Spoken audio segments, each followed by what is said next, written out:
अनुश्री पाठक आहे आणि मी पुणे येथील इग्नू रिजनल सेंटरमध्ये अकॅडमिक काउन्सिलर म्हणून जॉईन झाले आहे.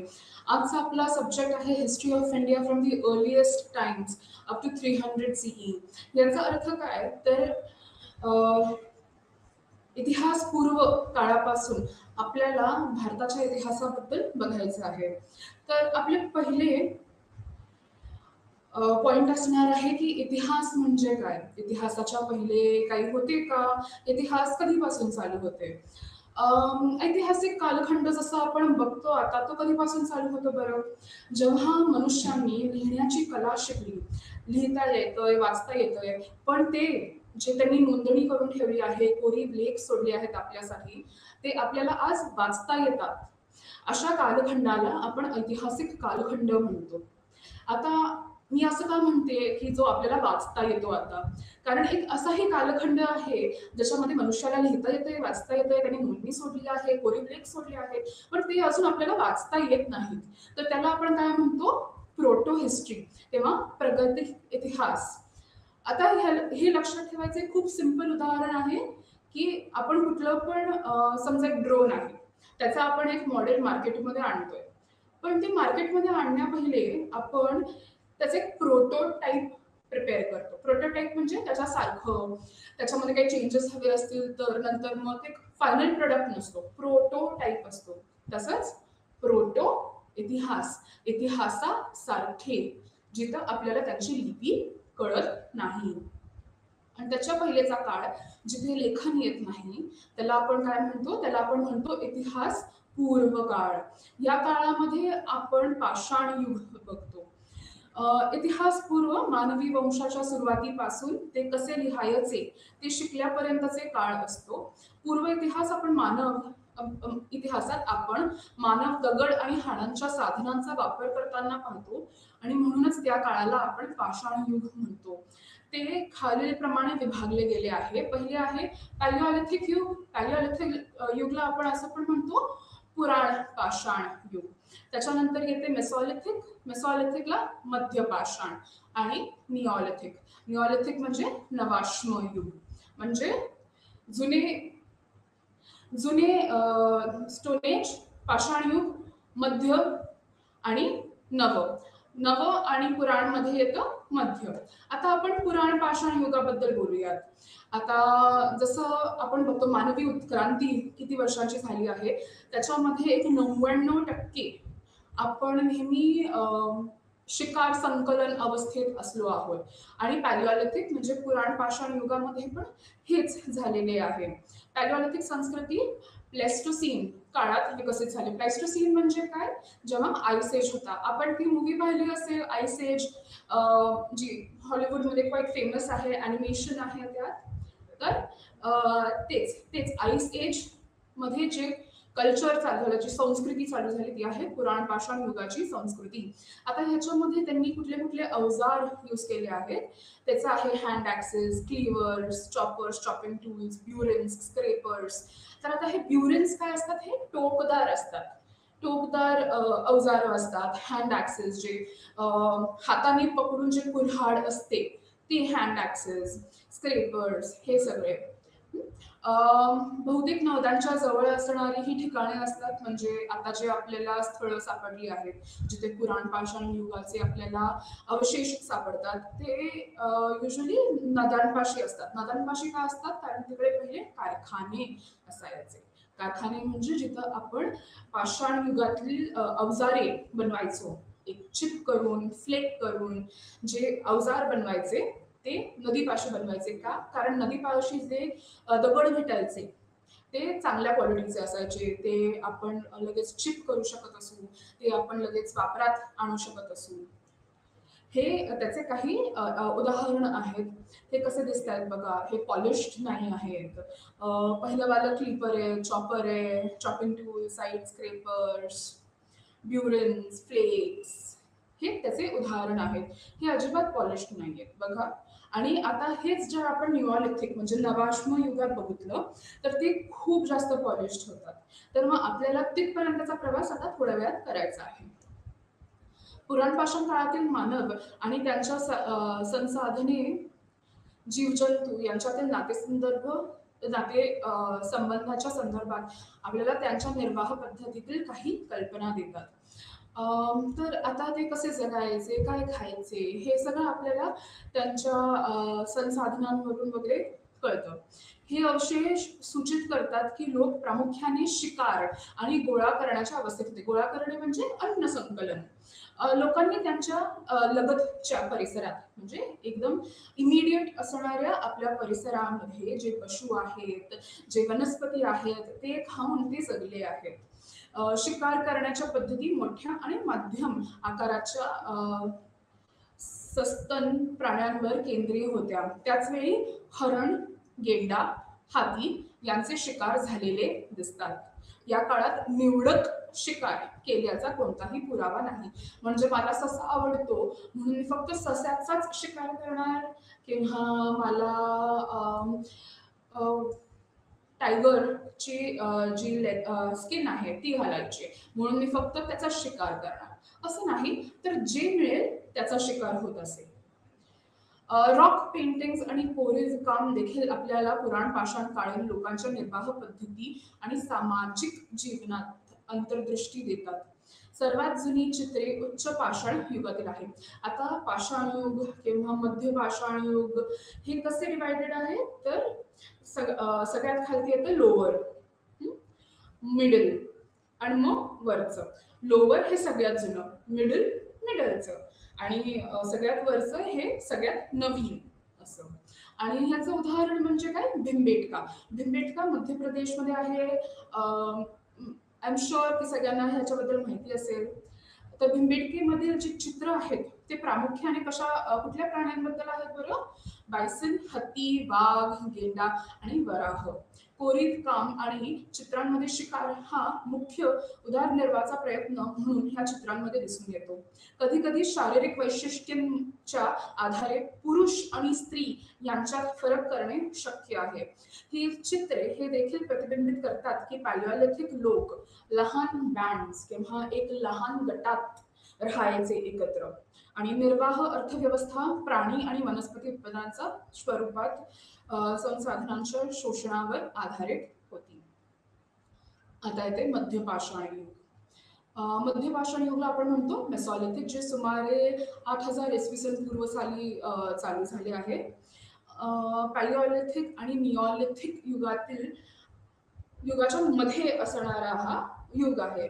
आता ह्याच्यामध्ये आपल्याला काय दिसतं की तापमानात वाढ होती आहे. जे मोठे मोठे हाती आहेत ते सगळे गेले आहेत, मरून गेले आहेत. आता जे आहेत ते छोटे छोटे जनावर आहेत. सो आपल्याला हे पण दिसते की जसे ते अवजार बनवतात ते पण बदलले आहेत.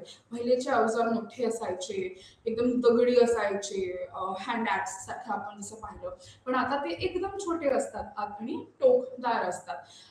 1 to 8 सेंटीमीटरच्या मध्ये त्यांचं मोस्टली लेंथ असते.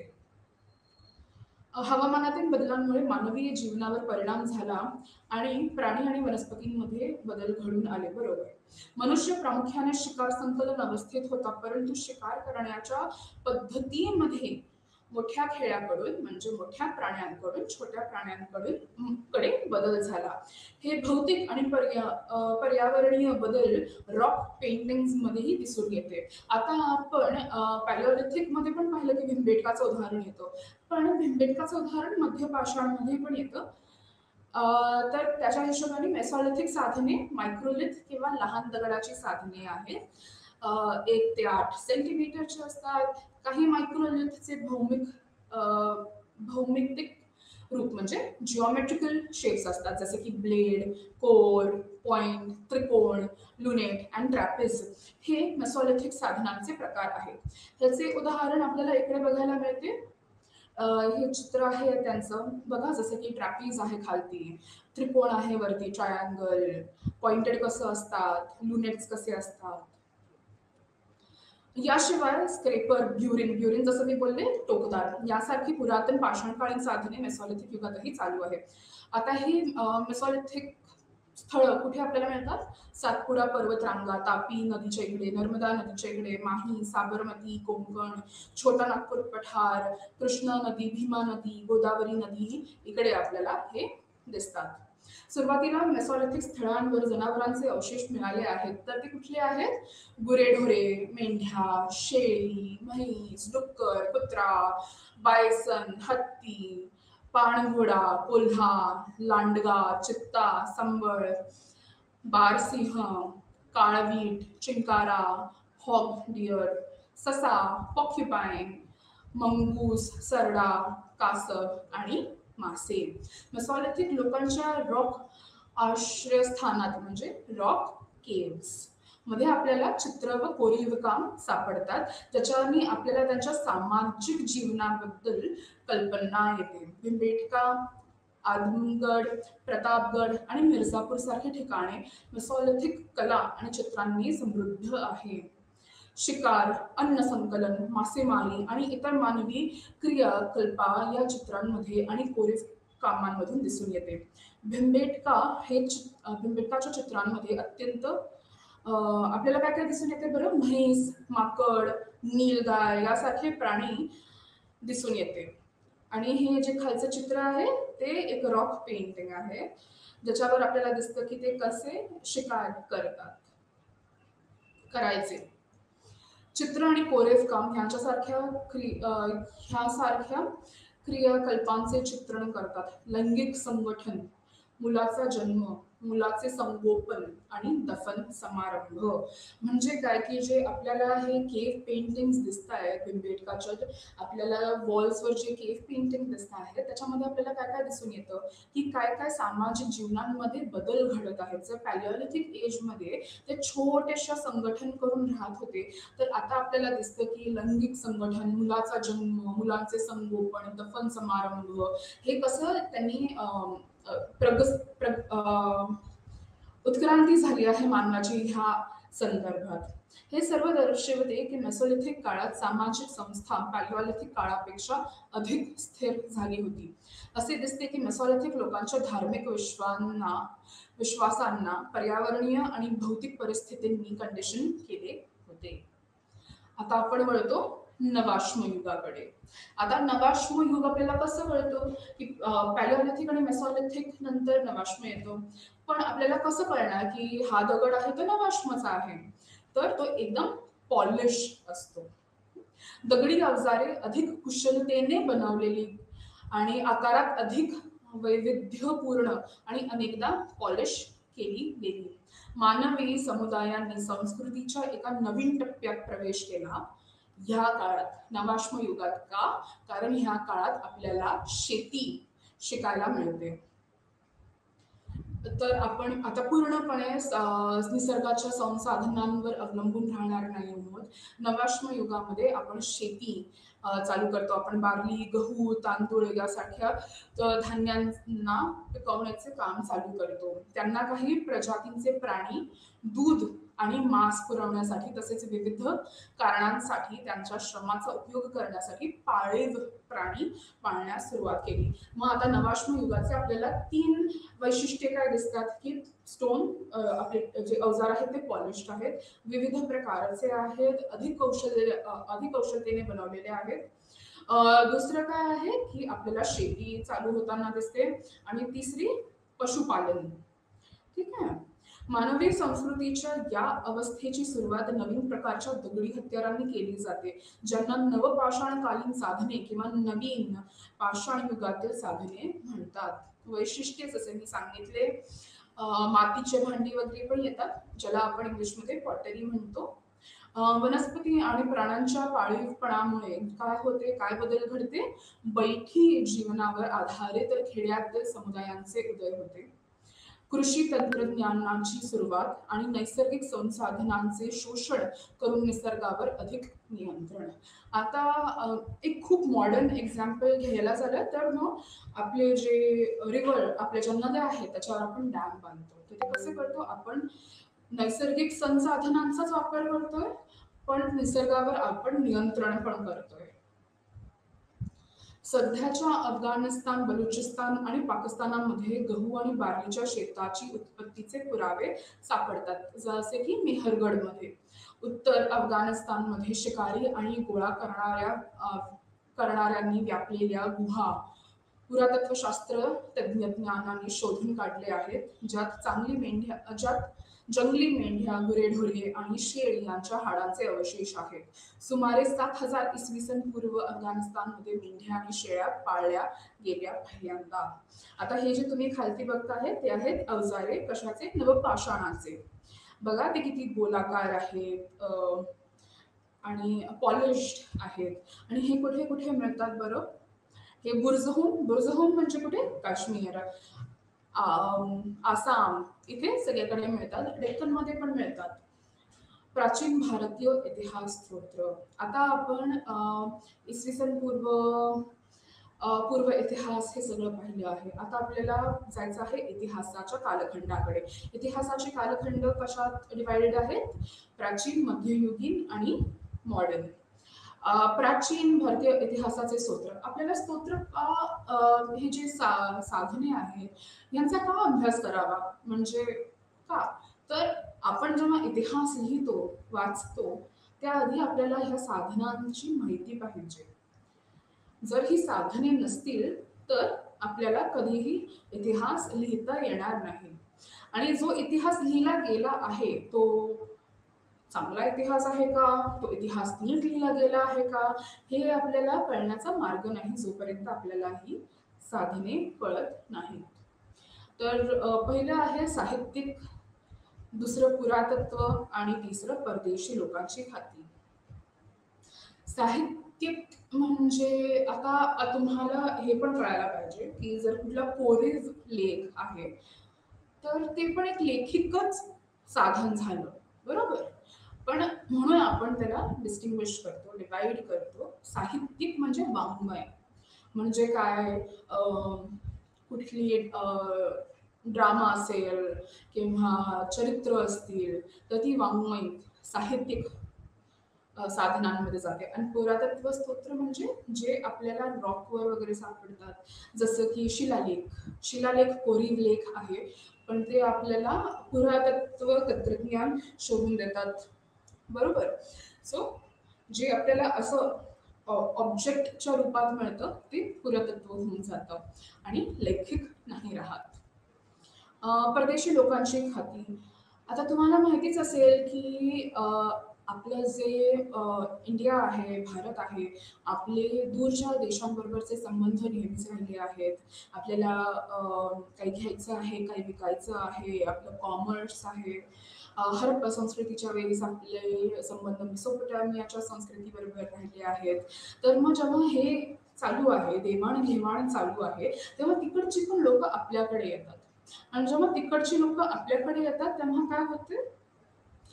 ते आपल्याबद्दल जे बघतात, त्यांना जे माहिती आहे ते जे आपण त्यांना विकतोय किंवा जे आपण त्यांच्याकडून विकत घेतोय, या सगळ्या गोष्टींबद्दल ते आपल्याला सांगतात लिखित स्वरूपात. तर साहित्यिक स्रोत. वैदिक साहित्य. आता वैदिक साहित्य म्हटल्यावर आपल्या डोक्यात येते वैदिक काळ, बरोबर? पण हे लक्षात ठेवा की वैदिक काळात वैदिक साहित्य लिहिले नाही गेले. वैदिक साहित्य खूप नंतर लिहिले गेले आहे. तर वैदिक साहित्य नेहमी मौखिकरित्या ट्रान्सफर झाले आहे, ओरल ट्रेडिशन राहिली आहे. तर आपल्याला नेहमी हे लक्षात ठेवायचं आहे की जर वैदिक साहित्य आपण आता म्हणतोय तर ते वैदिक साहित्य खूप नंतर लिहिलं गेलं आहे. आणि नंतर लिहिल्या गेल्यामुळे त्याच्यामध्ये काही परिवर्तन पण झालेले असणार. आपण जर मौखिकरित्या एक गोष्ट जर सारखी ट्रान्सफर करत राहिलो, जसं की तो आपण खेळ खेळतो, आपण कानात काहीतरी बोलतो, मग दुसऱ्याच्या कानात जाऊन बोलायचं, तिसऱ्याच्या कानात, आणि मग 10व्या कानापर्यंत पोहोचेपर्यंत ते काहीतरी वेगळंच झालेलं असतं. तर मग ही होण्याची जी पॉसिबिलिटी आहे ती खूप जास्त असते. म्हणून आपल्याला प्रत्येक गोष्टीवर ठामपणे विश्वास नाही करायचा आहे. इंग्लिशमध्ये एक म्हण आहे, take it with a pinch of salt. म्हणजे जे तुम्ही वाचताय, जे तुम्ही बघताय, एवढं लक्षात ठेवा की सगळंच सत्य नाहीये. काही काही गोष्टी खूप विस्तारात बोलतात, ते खूप एक्झॅजरेटेड असतात. ठीक आहे. साहित्यिक स्रोत वैदिक साहित्यामध्ये आपल्याला जे 4 वेद आहेत आपले यजुर्वेद, सामवेद, अथर्ववेद हे सगळे येतात. वेदंगा येतात.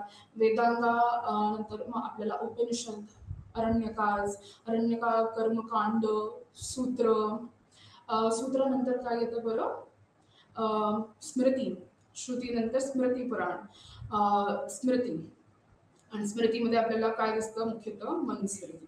आजपर्यंत जर कुठल्या स्मृतीने आपल्या जीवनावर खूप कंट्रोल केला असेल तर ती आहे मनुस्मृती.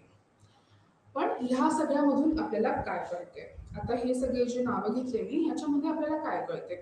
पहिले तर जर कर्मकांड आहे तर आपल्याला हे कळतं की लोकांना कशाची भीती वाटते, लोक कर्मकांड का करतायत, लोकांचे ईश्वरावरचे विश्वास काय आहे, कुठल्या ईश्वराला पूजले जाते आहेत, का पूजले जात आहेत, स्त्रियांना ते कसे वागवतात, स्त्रियांना कसे वागवल्या त्यांच्या मुलांना कसे वागवतात, जेव्हा स्त्रिया विधवा होतात मग त्यांचं काय करायचं, कसं करायचं. मग त्याच्या पुढे आपल्याला काय बरं? गण आहेत, मग गणपती असणार. सो प्रशासन, प्रशासन बद्दल पण आपल्याला याच्यामध्ये दिसून येतं. प्रशासन सोडून मग आपल्याला जे वसाहत आहेत वैदिक काळात, ती वसाहत कुठपर्यंत आहे, त्याचे बाउंड्रीज कुठपर्यंत आहे हे पण आपल्याला कळून येतं. मग आपल्याला काय भौगोलिक भौगोलिक पण इन्फॉर्मेशन मिळते. त्याच्यानंतर येते कौटिल्याचे अर्थशास्त्र. एक गोष्ट लक्षात ठेवा, अर्थशास्त्र कोणी लिहिले तर कौटिल्याने लिहिले. अजूनपर्यंत हे स्पष्ट नाही झाले की कौटिल्य चाणक्य आहे, विष्णुगुप्त आहे की नाही. म्हणून जर कोणी कधीही विचारले की अर्थशास्त्र कोणी लिहिले तर अर्थशास्त्र लिहिले कौटिल्याने. आता ह्याच्यामध्ये अर्थशास्त्रामध्ये तो काय म्हणतो? अर्थशास्त्र मौर्यन पिरियडमध्ये लिहिले गेलेले आहे, बरोबर. तर त्याच्यामध्ये तो काय म्हणणार? तर आपल्याला हा कनेक्शन लावायचा आहे की जर मौर्य मगधमध्ये आहे, मगध म्हणजे खूप मोठे राज्य आहे, तर मग त्याच्यासाठी जे लिहिले गेलेले अर्थशास्त्र आहे त्याच्यामध्ये काय असणार? अर्थशास्त्र ऑब्व्हियसली इकॉनॉमिक्सशी रिलेटेड असणार आहे त्याच्यामध्ये, आणि प्रशासनाशी रिलेटेड आहे. त्याच्यामध्ये अजून खूप बाबी लिहिल्या गेलेल्या आहेत, जसं की स्त्रियांना कसे वागवायचे, किंवा कोणी कोणाच्या नवऱ्याला सोडू शकते का, किंवा पनिशमेंट म्हणजे पनिशमेंट कशी असायला पाहिजे, म्हणजे आपली जाती व्यवस्था नुसार असायला पाहिजे का, राजांनी कसं करायला पाहिजे, मग राजाचे ड्युटीज काय आहेत, काय करू शकतो राजा, आणि राजाने काय करावे, राजाने काय नाही करावे, कसे त्याचे एम्पायर चालवायचे, हे सगळे कौटिल्य सांगतो. पुराण, 18 पुराणं आहेत. परत तेच जसं वैदिक साहित्यासारखे ते आपल्याला सांगतात की कोण कधी जगलं, कोण कधी, कोणी काय लिहिलं आहे, कोणाचे काय टायटल्स आहेत, बरोबर. मग कोण कुठपर्यंत, कोणाची वसाहत कुठपर्यंत जाते, किंवा मग वैष्णव सेक्ट असेल किंवा शैविझम असेल, मग ह्यांच्याबद्दल आपल्याला जास्त माहिती पुराणांमधून मिळते. पण मग ते काय आपल्याला हे पण समजायचं आहे की हे कसं लिहिले गेले आहेत, हे त्यांच्या प्रसारासाठी पण लिहिले गेलेले आहेत, म्हणून प्रत्येक गोष्टीला सत्य मानणे हे बरोबर नाही होणार. सो तेवढं लक्षात ठेवून आपल्याला या स्रोतकडे बघायचे आहे. महाकाव्य, महाकाव्य म्हणजे इंग्लिशमध्ये आपण याला म्हणतो एपिक्स, म्हणजे काय, रामायण आणि महाभारत. आता रामायण आणि महाभारत हे इतिहास आहेत का? आता ह्याच्यावर खूप वाद आणि खूप चर्चा होऊ शकते, बरोबर. पण आपल्याला काय बघायचंय, ही महाकाव्ये जे लिहिलेल्या स्वरूपात आहेत ते इतिहासाचा स्रोत बनतात, कारण ही महाकाव्ये खूप नंतरच्या वेळेस लिहिण्यात आलेली आहे.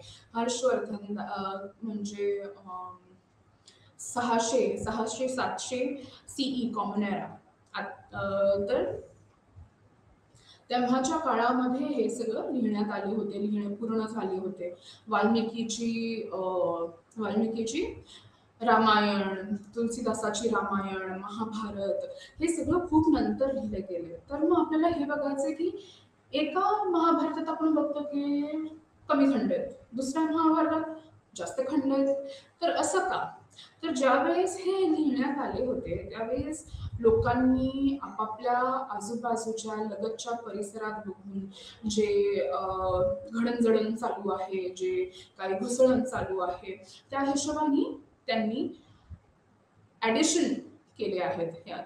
लोकांना अजून काहीतरी पाहिजे होते, लोकांना अजून ॲडिशन्स पाहिजे होते, म्हणून त्यांनी अजून ॲडिशन्स केले. तर मग काय इतिहास काय आहे ह्यात?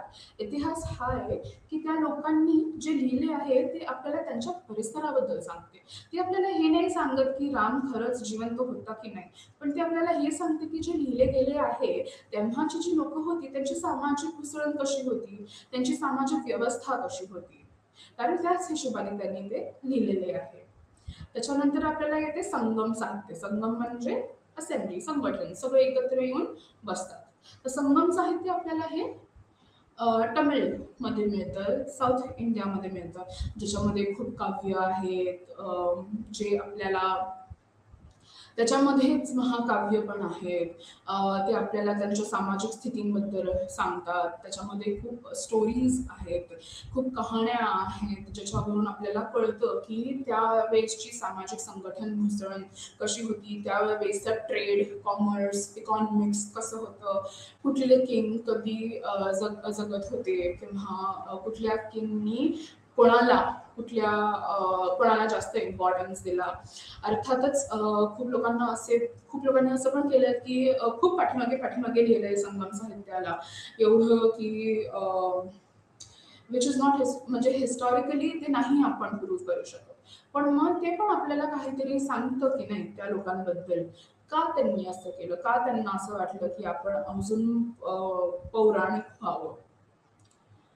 तर मग हे सगळं आपल्याला सांगतं, इतिहास सांगतं. सो मी काय म्हणते की इतिहास फक्त हे नका बघू की वैदिक साहित्यात लिहिलंय की अथर्ववेदात हे असं असं करायचंय म्हणून हे इतिहास झाला नाही. हे बघा की त्यांनी ते असं का लिहिलंय, का म्हणजे त्यांना काय गरज भासली, त्यांनी असं का करावं, त्यांनी स्त्रियांवर एवढा कंट्रोल का दाखवायचा, काय मिळालं त्यांनी. कारण तेव्हा प्रायव्हेट प्रॉपर्टीची संकल्पना येते, बरोबर. तर मग जर ती तुम्हाला तुमच्याकडे ठेवायची आहे तर स्त्रियांवर तुम्हाला नियंत्रण ठेवणे अनिवार्य होते. सो आपल्याला हे सगळं बघायचंय. चरित्रे, कविता, नाटक हे सगळे संगममध्ये येतात, महाकाव्यांमध्ये येतात. चरित्रांमध्ये आपण बुद्धांचं चरित्र बघतो, वेगवेगळ्या राजांचं बघतो. कविता, प्रशस्ती कविता खूप असतात.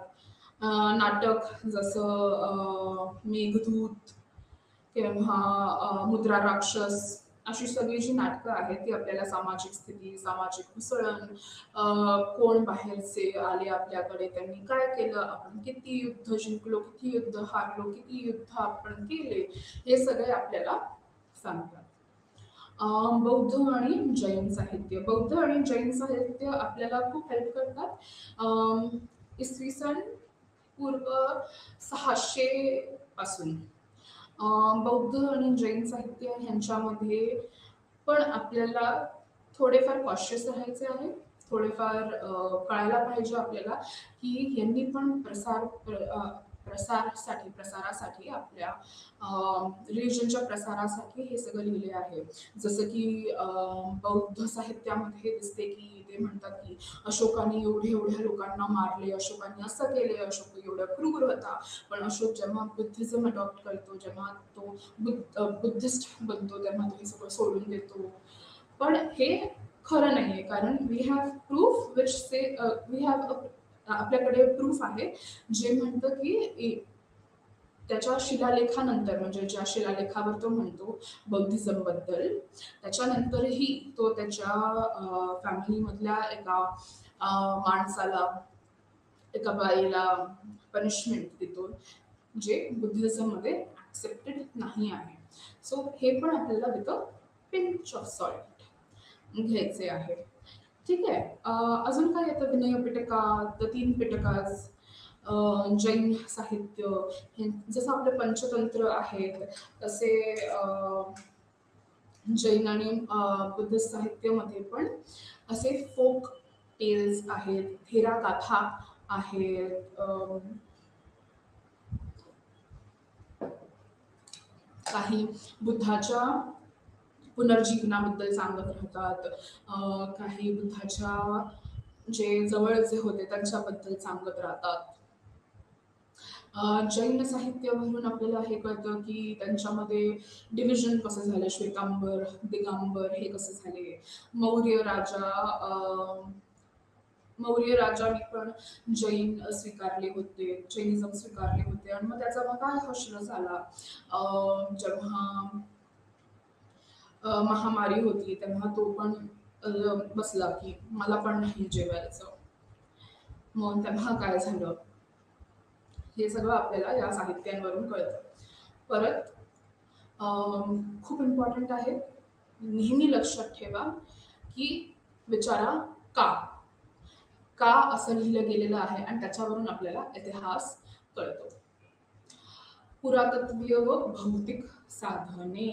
पुरातत्व म्हणजे काय?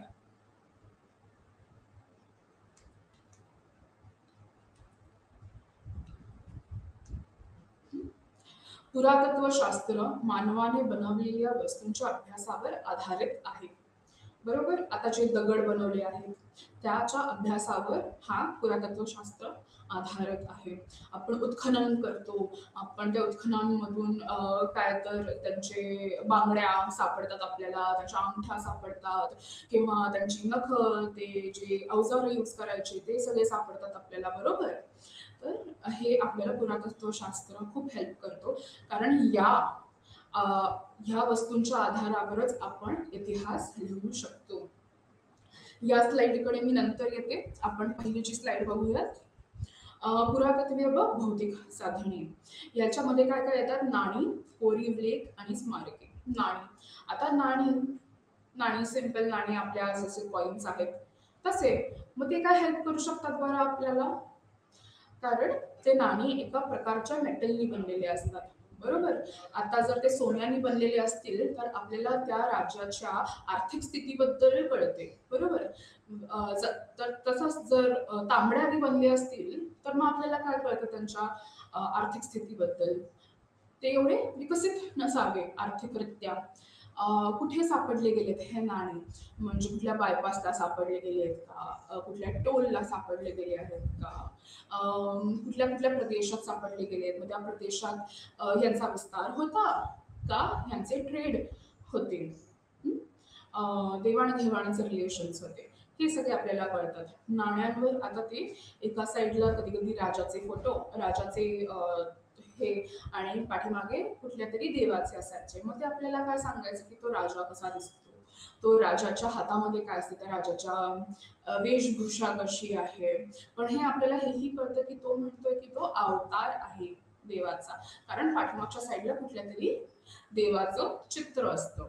बरोबर, कधी कधी राजाच्या चित्राबरोबर राणीचं पण चित्र असतं, मग त्याच्यावरून आपल्याला त्या समाजाबद्दल काय कळतं. जेंडर इक्वालिटी असेल का मग तिकडे? असेल का? मला नाही वाटत. फक्त चित्र लावण्याने जर जेंडर इक्वालिटी होत असेल तर मग कसं होणार? अजून काय कळतं आपल्याला नाण्यांनी? ते कुठे कसे कसे प्रिंट झाले आहेत ह्या हिशोबाने आपल्याला त्यांचं एज कळतं. त्या एज कळालं की आपण त्यांना सांगू शकतो की हे कनिष्कचं आहे, हे कुशाणाचं आहे, हे मौर्यांचं आहे. बरोबर, त्याच्यानंतर येतात कोरीव लेख. कोरीव लेखचं सगळ्यात चांगलं उदाहरण आहे अशोकांची शिलालेख.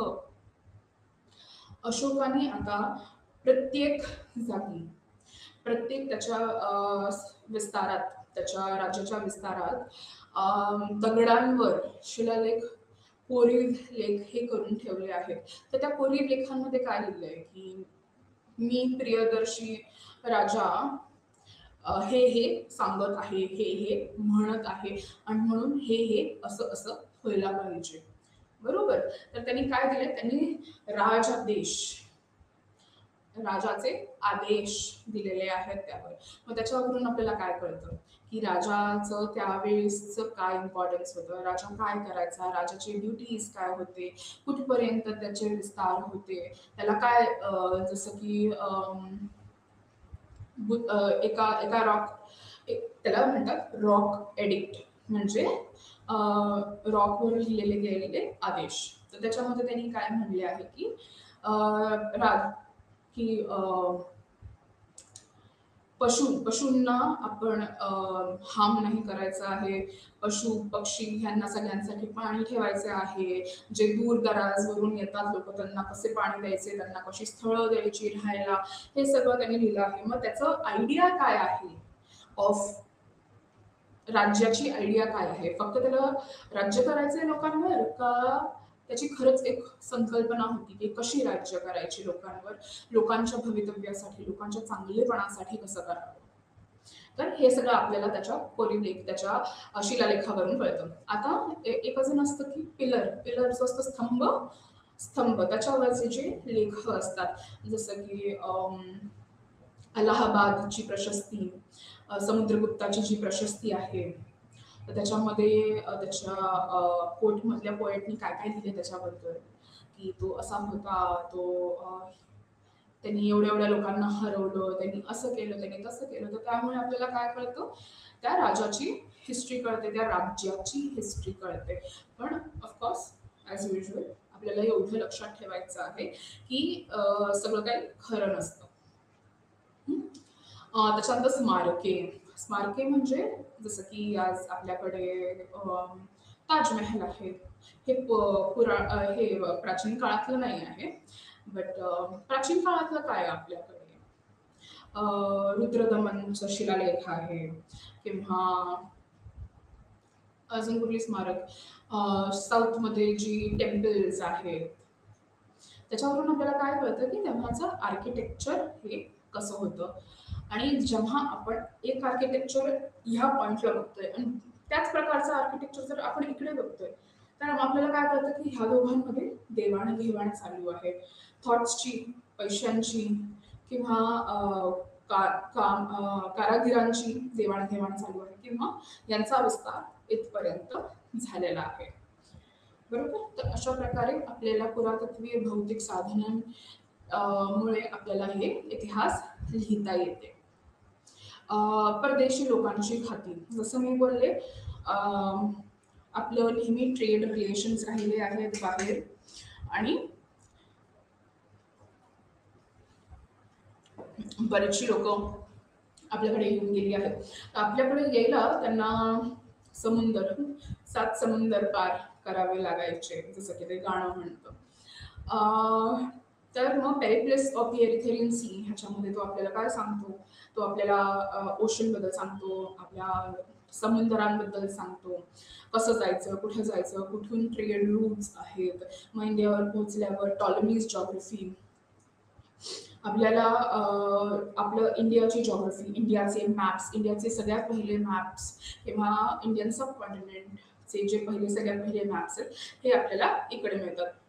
हेरोडोटसची हिस्ट्रीज. हेरोडोटस कोण आहे? Herodotus is the father of history. Father आहे तो हिस्ट्रीचा. त्याचे जे हिस्ट्रीज आहेत त्याच्यामुळे आपल्याला इंडो पर्शियन रिलेशन्स जे आहेत, जे युद्ध झाले, जे ट्रेड रिलेशन्स आहेत, त्याची आपल्याला इन्फॉर्मेशन मिळते. पण हेरोडोटसनी जे हे हिस्ट्रीज लिहिले ते खूप ऐकून ऐकून लिहिलेत. एका माणसाने काय सांगितलं दुसऱ्या माणसाला, तिसऱ्या माणसाला, चौथ्या माणसाला 15 वेळा, 50 वेळा आणि मग ते हेरोडोटसच्या कानावर आलं आणि मग त्याने ते लिहिलंय. तर मग किती विश्वास ठेवायचा? हे आपल्यावर आहे. फाहिन, ह्युनसांग आणि इत्सिंग हे सगळे चायनीज स्कॉलर्स आहेत. चायनावरून आलेले आणि all of these are Buddhist scholars, सगळे बुद्धिस्ट स्कॉलर्स आहेत. Fahien, Hiuen Tsang, Itsing.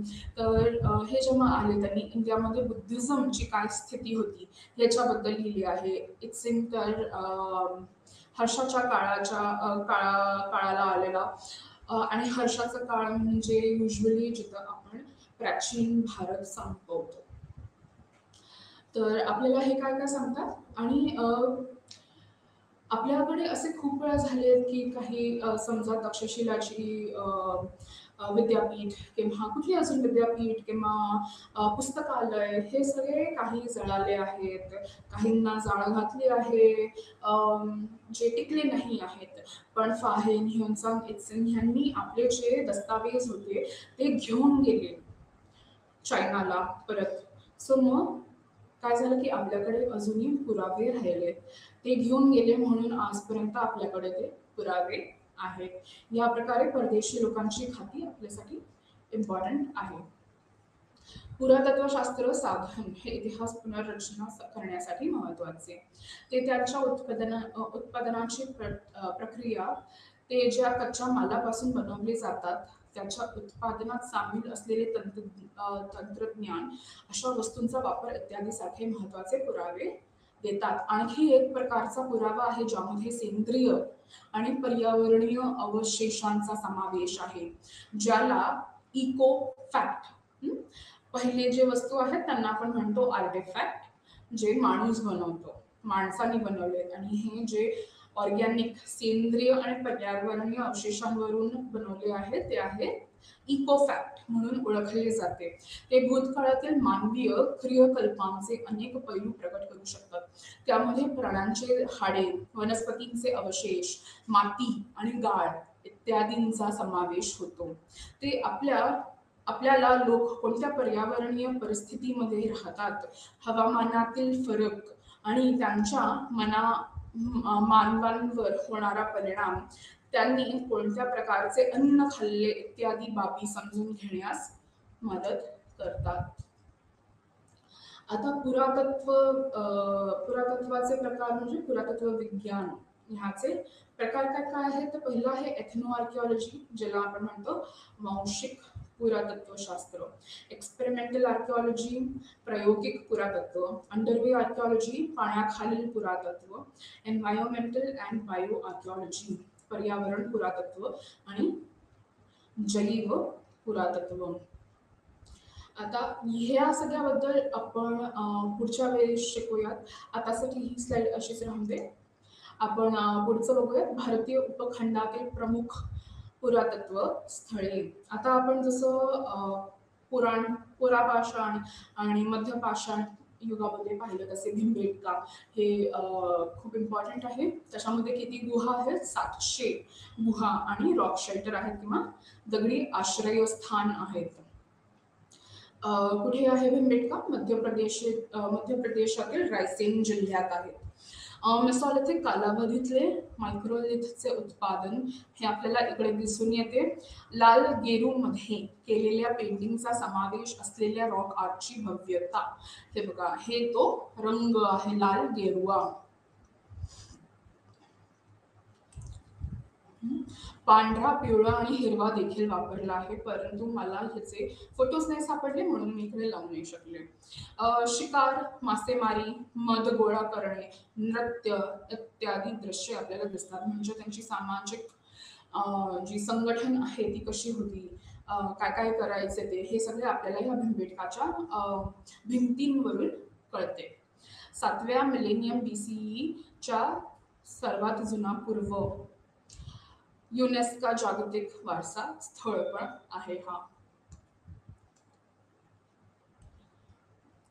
हे जे एकदम वरचं आहे ते पॅलिओलिथिकचं आहे. पॅलिओलिथिकचं का आहे? कारण आपल्याला तिकडे हाती दिसतोय, मोठा हाती दिसतोय, आणि त्याला कसे मारण्यात येत आहे ते पण बघा. कारण मेसॉलिथिक मध्ये नंतर छोट्या छोट्या प्राण्यांना आपण मारतो.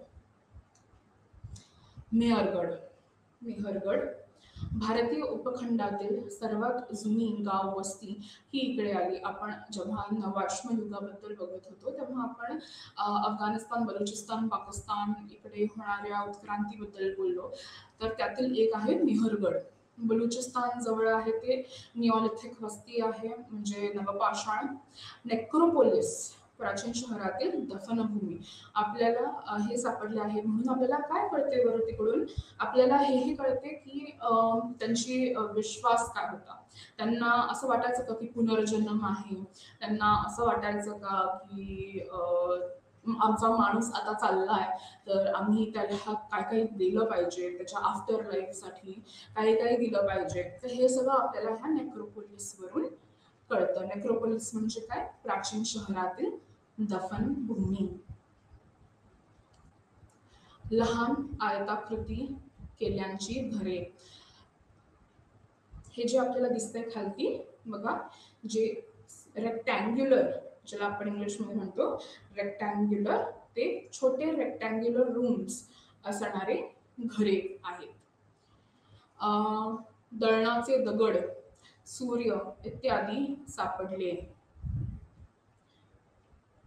दळणाचे दगड आपण जे दळण्यासाठी यूज करतो. सुया, सुया म्हणजे नीडल्स. सुया कशासाठी मग कामात आले असतील? म्हणजे कपडे, कपडे म्हणजे कॉटन पण थोडंफार असणारच ना तिथं. इत्यादी सापडले. नीलमणी, नीलमणी म्हणजे इंग्लिशमध्ये लापिस लाजुली. आता नीलमणी खूप कमी ठिकाणी मिळते, म्हणजे आय थिंक युजली फक्त अफगाणिस्तानमध्ये मिळतात. मग हे परत तुम्हाला सांगतं की मेहरगड, बलुचिस्तान आणि अफगाणिस्तानमध्ये कसे ट्रेड रिलेशन्स असायचे, म्हणजे असायचे ट्रेड रिलेशन्स, कारण नीलमणी अफगाणिस्तान ते मेहरगडपर्यंत पोहोचली आहे. प्राण्यांचे अवशेष शिकारीपासून पशुपालनाकडे स्पष्ट संक्रमण दर्शवतात. प्राण्यांचे जे अवशेष मिळाले आहेत त्यांनी आपल्याला काय कळते की पशुपालन होते. पशुपालन हे कशाचे वैशिष्ट्य आहे? हे वैशिष्ट्य आहे नवपाषाण युगाचे. आणि मेहरगडमध्ये आपल्याला हे त्यांच्या अवशेषांपासून कळून येते की पशुपालनाकडे संक्रमण कसे झाले. ही आकृती आहे मेहरगड येथील महिला आकृती. 3000 इसवी सन पूर्व, टेराकोटाची आहे. उंची 9.5 सेंटीमीटर. निओलिथिक व्हीनस फिगरिन्स परंपरेचा एक भाग. या आकृतीचे मुबल्लक स्तन आणि नितंब प्रजनन आणि प्रजननासाठी दुवे सूचित करतात. तिचे केस कदाचित काळे रंगले होते. तपकिरी गेरून शरीर झाकले असे आणि तिचा हार कदाचित पिवळा असावा. तिची बसलेली मुद्रा, स्तनांच्या खाली हात ओलांडलेली, तिच्या विलक्षण केशर चणाप्रमाणेच संपूर्ण प्रदेशात सामान्य आहे.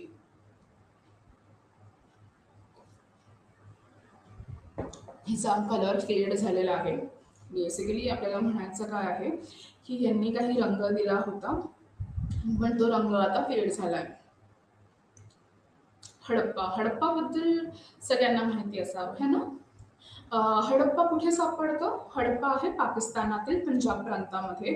सिंधू संस्कृतीच्या उत्खनन केलेले पहिले ठिकाण आहे, म्हणून आपल्याला सिंधू संस्कृतीला खूप वेळा हडप्पा संस्कृती पण म्हणतो. आपल्याला इकडे काय काय मिळतं? हे जे आहे, जे चित्र आहे जे तुम्हाला दिसते तुमच्या स्क्रीनवर, हे आहे उत्खननाचे, उत्खनन इकडे केले गेले आहे आणि उत्खनन करून मग आपल्याला काय मिळालेले आहे ह्याचे हे चित्र आहे. तर एका जागी आपल्याला धान्याचे कोठार मिळतात, मातीच्या विटांची भिंत, मोठे बुरुज, हे सगळं मिळतं. आणि जे अवशेष आहेत त्याच्यामध्ये शेल, जे आपण बीचवर जातो जेव्हा आपल्याला ते शेल्स मिळतात, ते शेल, तांबे, ॲगेट, कलाकृती, नाले, आंघोळीचे व्यासपीठ, हे सगळे आपल्याला दिसते. नाले, ड्रेनेज सिस्टम.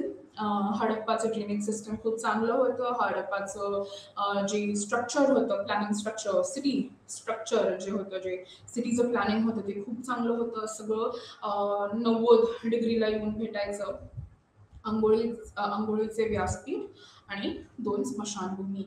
या स्मशानभूमीतून मग आपल्याला वेगवेगळी हाडं सापडली आहेत. हडप्पामध्ये एक स्थळ आहे जिथं खूप वेगवेगळ्या माणसांची स्केलेटन, हाडं सापडली आहेत. तर मग त्याच्याबद्दल आपल्याला काय वाटते की ते ट्रेडसाठी आले होते आणि तेवढ्यात काहीतरी झालं आणि ते मेले का काय, हे अजून इतिहासकारांनी स्पष्ट केले नाही आहे. मोहेंजोदाडो. मोहेंजोदाडो कोणी फिल्म पाहिली असेल तर प्लीज त्याच्यावर विश्वास नका ठेवू. मोहेंजोदाडो कुठे सापडते आपल्याला? पाकिस्तानातील सिंध प्रांत. आता खालती बघा, खालती जो तुम्हाला फोटो दिसतोय तो आहे ग्रेट बाथचा फोटो आहे तो. हे इतिहासकारांनी फक्त सांगितलंय की हे ग्रेट बाथ असू शकतं, की जिकडे सगळे ते रिलिजियस रिच्युअलसाठी वगैरे जेव्हा येतात, आता नांघोळ वगैरे करतात, ते असू शकतं. हे आपल्याला क्लिअरली माहिती नाहीये ते काय आहे, पण आपण त्याला ग्रेट बाथ म्हणून संबोधतो. वरचा जो आहे चित्र तो आहे एक पुजारी राजाचे शिल्प. तो पुजारी आहे का राजा आहे का दोन्ही आहे हे कळण्याला मार्ग नाहीये. सो जेव्हा आपल्याला काही कळत नाही तेव्हा इतिहासकार काय करतात, ते स्पेक्युलेट करतात. ते म्हणतात की ही असू शकेल, आणि मग ज्यांच्या थिअरीला जास्त वोट मिळतात, इझी लँग्वेजमध्ये जास्त वोट मिळतात, त्यांची थिअरी मोस्टली मानली जाते. ह्या साईडला आहे डान्सिंग गर्ल, नृत्य करणारी मुलगी. पण ती नृत्य करतीये का? मला तर नाही वाटत ती नृत्य करतीये. तर हे आपल्याला काय सांगतं, की आपण इतिहासाला आजच्या चष्म्यातून बघतो. आजच्या बायका जर आपल्याला अशा दिसल्या तर आपल्याला वाटतं की ते नृत्य करतात, म्हणून आपण तिला म्हणलं की तू पण नृत्यच करत असशील, पण ती फक्त उभी आहे, नृत्य नाही करत आहे. तर तसं आपल्याला इतिहासाकडे बघायचंय. इतिहास कसे लिहिले गेले हे पण आपल्याला इतिहासाबद्दल सांगते. किल्ला आणि खालचे शहर असत मोहेंजोदाडोमध्ये. धान्य कोठार, सभामंडप, पुजाऱ्यांचे महाविद्यालय, धान्य कोठार. हडप्पामध्ये पण धान्य कोठार मिळाले. म्हणजे आपल्याला हे काय की जे नवाश्म युगामध्ये जी शेती चालू झाली ती भरपूर रित्या मोठ्यारित्या स्प्रेड झाली. ती एवढी स्प्रेड झाली की आणि एवढी वाढली की लोकांना आता एका जागेवर स्थिरता भेटली. ते एका जागेवर स्थिर राहू शकले, त्यांच्या लगतच्या परिसरात ते शेती करू शकले. म्हणून धान्य कोठार आपल्याला काय काय सांगते? धान्य कोठारमध्ये जे अवशेष आहेत ते धान्यांचे ते आपल्याला कळते की कुठले धान्य कधी कोण उगवत होते, कोण साठवत होते, कसे साठवत होते. आणि एकच धान्य कोठार असेल म्हणजे अख्ख्या राज्यातले जे शेतकरी होते ते आपले धान्य एका कोठारात ठेवत. म्हणजे प्रायव्हेट प्रॉपर्टी यांची संकल्पना मे बी अजून आली नव्हती. सगळे एकत्र राहत, एक संगणक करून राहत. सभामंडप, पुजाऱ्यांचे महाविद्यालय, पुजारी राजाचे शिल्प आणि नृत्य करणारी मुलगी, 700हून अधिक विहिरी. आता मोहेंजोदाडोमध्ये 700हून अधिक विहिरी आपल्याला सापडतात. तर मग हे आपल्याला काय सांगते? माझ्या हिशोबाने हे आपल्याला सांगते की त्याची पॉप्युलेशन किती होती, तिकडे किती लोक राहत असेल. जर तुम्हाला 700हून अधिक विहिरी लागते आहे तर मग तुमची पॉप्युलेशन किती असावी? तर हे म्हणजे हे जे विहिरी सापडले आहेत हे हिस्टॉरियन्सला हेल्प करते की तुम्ही जे अंदाज केला की एवढी एवढी पॉप्युलेशन आहे ती खरंच असावी. कारण बघा ना, 700हून अधिक विहिरी आहेत. ठीक आहे. त्याच्यानंतर आपण येतो ढोलावीराकडे. हे जे खालती आहे ढोलावीरा, येथे एक जळसाठा पायऱ्यांसह. हे आज आपल्याला पायऱ्यांसह विहिरी वगैरे दिसतात, पण इकडे आपल्याला जलसाठा दिसतो. जलसाठा म्हणजे आपण इंग्लिशमध्ये त्याला रिझर्वॉयर म्हणतो. रिझर्वॉयर, जल जिथे साठतो आपण, जल आपण कधी साठवू शकतो? अच्छा, त्याच्या पहिले मला हे सांगा, ढोलावीरा कुठे आहे? ढोलावीरा आहे गुजरातमधील कच्छच्या रणात आहे. औपचारिक हेतूंसाठी स्टेडियम आणि पाणी साठवणे आणि व्यवस्थापन प्रणाली. ठीक आहे. आता जेव्हा पाऊस होतो, आता कच्छमध्ये आहात तुम्ही, खूप सूर्य आहे, जास्त पाणी नाही आहे. जेव्हा पाणी होतं मग तुम्ही काय करणार ते साठवण्यासाठी? तर ढोलावीराच्या लोकांनी हे जलसाठा बनवला, ज्याच्यामध्ये ते पाणी स्टोर करू शकत. रेन वॉटर हार्वेस्टिंग, पाणी साठवणे असे त्याला म्हणत. तर हे आपल्याला काय सांगते त्या लोकांच्या आर्किटेक्चरल नॉलेजबद्दल किंवा काय सांगते सिटी प्लॅनिंगबद्दल, म्हणजे त्यांच्याकडे ॲडमिनिस्ट्रेशन कसं होतं हे सगळं आपल्याला कळतं, राईट. औपचारिक हेतूंसाठी स्टेडियम. आता हे कुठेही अजून दिसत नाही हडप्पा संस्कृतीमध्ये, हे फक्त इकडेच दिसतं.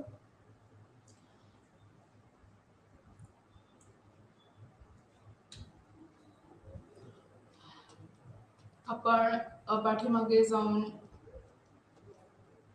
हे बघू शकतो. आपल्याकडे 5 मिनिटं आहेत, तर आपण हे बघून घेऊया. पुरातत्वाचे प्रकार. एथनो आर्किओलॉजी, वांशिक पुरातत्व शास्त्र. आता या पुरातत्व शास्त्रामध्ये काय होतं? आता अं,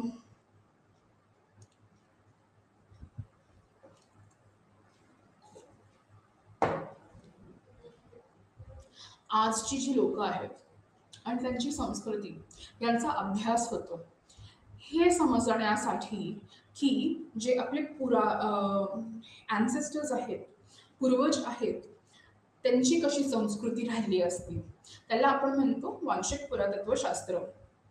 आजची लोक आणि त्यांचं रिलेशन, त्यांचं जे रिलेशन आहे विथ मटिरियल ऑब्जेक्ट्स, कल्चर, संस्कृती, हे ह्याच्यावरून आपण मागच्या पूर्वजांबद्दल आपण एक स्पेक्युलेशन करू शकतो. त्याला आपण म्हणतो एथनो आर्किओलॉजी. एक्सपेरिमेंटल आर्किओलॉजी, जिथं आपण जसं की स्तूपा आहेत आणि ते स्तूपा तुटले आहेत, कोणी तोडले आहेत, काळाबरोबर ते बिघडून गेले आहेत. तर प्रायोगिक पुरातत्व काय करते? प्रायोगिक पुरातत्व हेल्प कम्प्युटर, संगणकची हेल्प घेते, सॉफ्टवेअरची हेल्प घेते आणि परत ते पुनर्रचना करण्याचा प्रयत्न करते. अंडर वॉटर आर्किओलॉजी, आपल्याला पाण्याखाली पण गेलेले वसाहत वगैरे सापडतात, पाण्याखाली आपल्याला नाणी सापडतात, पाण्याखाली आपल्याला भरपूर काही सापडतं. तर त्यासाठी आहे under water archaeology. Environmental and bio archaeology, पर्यावरण पुरातत्व आणि जैव पुरातत्व, हे आपल्याला काय सांगते? एन्व्हायरमेंटल आपल्या आसपासचे, तर आता आणि जैव पुरातत्व म्हणजे आपण जे एवढं वेळ पाहिलं की बायसन मिळतोय, अजून काय घोरे मिळत आहेत, तर मग त्यांच्यावर जे फोकस करतात that is bio archaeology. Environmental म्हणजे जे वनस्पती आहेत, जे झाडं आहेत, जे पाणीचा प्रवाह होता त्यावेळेस, तर ह्या सगळ्यांबद्दल अभ्यास करणारा is environmental and bio archaeology. एकदा रिकॅप करूयात आपण. आपण काय काय शिकलोय आज? आपण बघितलं आहे इतिहास पूर्व, प्रोटोहिस्ट्री आणि इतिहास, पुरापाषाण युग, मध्य पाषाण युग, नवाश्मयुग, प्राचीन भारतीय इतिहासाची स्रोत, साहित्यिक स्रोत, पुरातत्वीय भौतिक साधने, परदेशी लोकांची खाती, पुरातत्वशास्त्र साधन हे इतिहासाची पुनर्रचना करण्यासाठी महत्वाचे. पुरातत्वाचे प्रकार, पुरातत्व विज्ञानाचे प्रकार असायला पाहिजे हे. भारतीय उपखंडातील प्रमुख पुरातत्व स्थळे, ह्यामधला आपण पहिला बघतोय भीमबेटका, दुसरा आहे मेहरगड. इकडे पहिल्यांदा उत्तराखंडात, आपल्या उत्तराखंडात शेती झालेली दिसते. ही त्यांची एक महिलाची आकृती, ज्याचा रंग गेलेला आहे. हडप्पा संस्कृती, मोहेंजोदाडो हे तुम्हाला सांगितलं मी, आणि